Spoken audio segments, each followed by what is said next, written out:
In this tutorial, I will give a basic introduction of the DJI Osmo 360 and how to use the dual lens camera, plus how to edit the captured 8K panoramic footage. Power and mode button are placed on the right side, but modes can also be accessed by using the touchscreen interface simply by tapping onto the icon on the bottom left side. Recording can be triggered through the circle button on the left below the screen.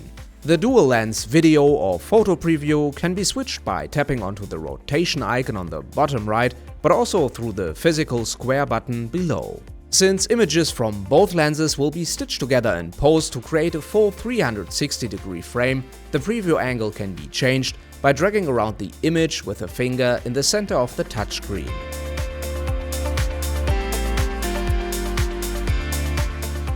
Files can either be saved onto the internal 105GB storage or an external microSD card, which can be selected by swiping down from the top, accessing the main menu and then tapping onto the storage icon. The microSD card slot is placed next to the compartment featuring the removable 1950 mAh battery on the left side of the device, which can be opened and closed via a push-slide mechanism.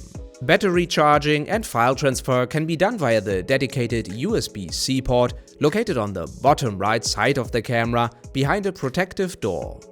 The Osmo 360 supports several video and photo modes, of which most allow manual exposure control, but also fully automatic settings, which can be changed by going into the sub-menu by selecting the slider icon on the right side.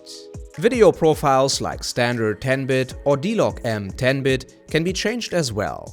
Standard color is ideal for pretty much all shooting conditions because it has a high dynamic range, plus if it's paired with auto exposure, the bright and dark areas of the image are well balanced, avoiding over and under exposure.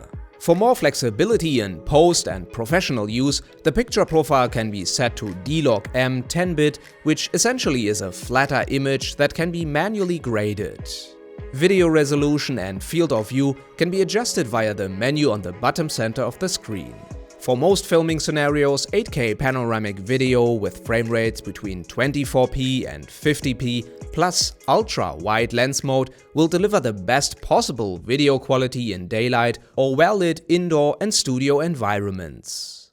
For nighttime shoots or very dark locations, the cleanest panoramic video can be recorded by switching to Super Night mode in 8K 24p, 25p and 30p. While this low-light mode uses adaptive noise reduction to ensure a bright and clean image, texture and noise reduction can be tweaked in the image settings depending on preference.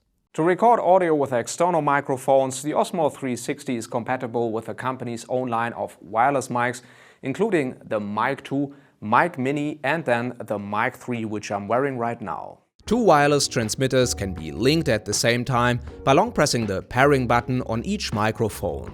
After accessing the main menu of the Osmo 360 and tapping onto the mic icon, both transmitters can be selected. By accessing the sub-menu through the slider icon on the right side and then tapping onto the mic icon on top, audio levels, noise reduction and voice tone presets can be adjusted individually for each transmitter mic. Video editing can be done via mobile app or desktop studio software.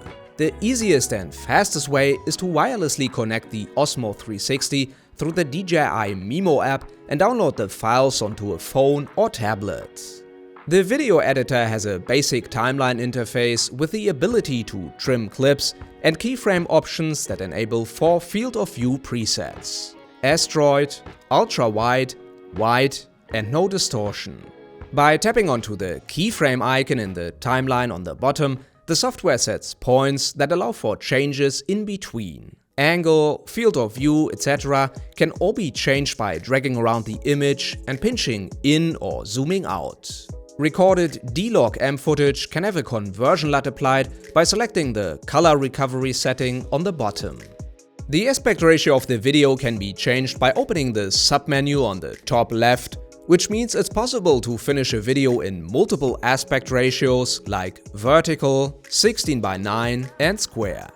By tapping onto the camera icon on the top right side, the export settings can be accessed and changed, like resolution, frame rate, and bitrate.